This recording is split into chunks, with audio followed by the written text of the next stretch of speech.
Sajane ono apa? Ini lho Gus, Kuprit ki ben sekolah sampai SMP ae. Lah masalah ya apa? Lah ibu niki wis suwe ora tau kirim kabar, ya ora tau kirim sangu gawe bocahe. Iya lah, tibake ngono ceritane. Lah aku sama aku lek wis kadung tak lebokne SMA, biayane gak ono Gus. Sama lak yo dhewe, tanduranku yo karene yo mek titik. Aku Kuprit piye? Bocah sik karep sekolah ora. Nek Pak Dene ngene iki rek kok nyekolahne. Tas itu yo enteng kudir.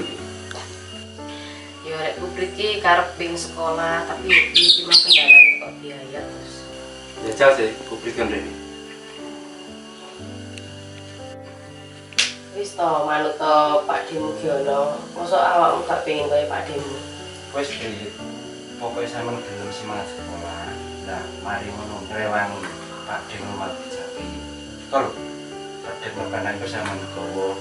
Engko jadi iso gawe semangat mulu masa kerah. Nggih Pak Dik, kula purun.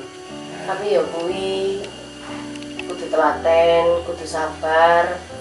Ojo lali salat ibadahe ndonga marang Gusti ben kabeh usahane dilancarni.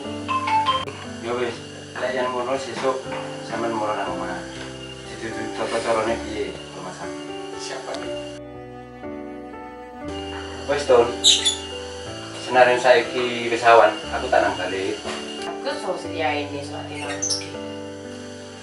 Katanya nek Gus Pamuji ngembul ngono lho. Katanya ngak sapi jewang ini sapi api-api. Ya wis Gus, aku yang matur suwun, Kuprit bisa sampai sekolah nih. Ini saat itu sayang lek percaya dulu. Wis bacane nggak tidak Gus.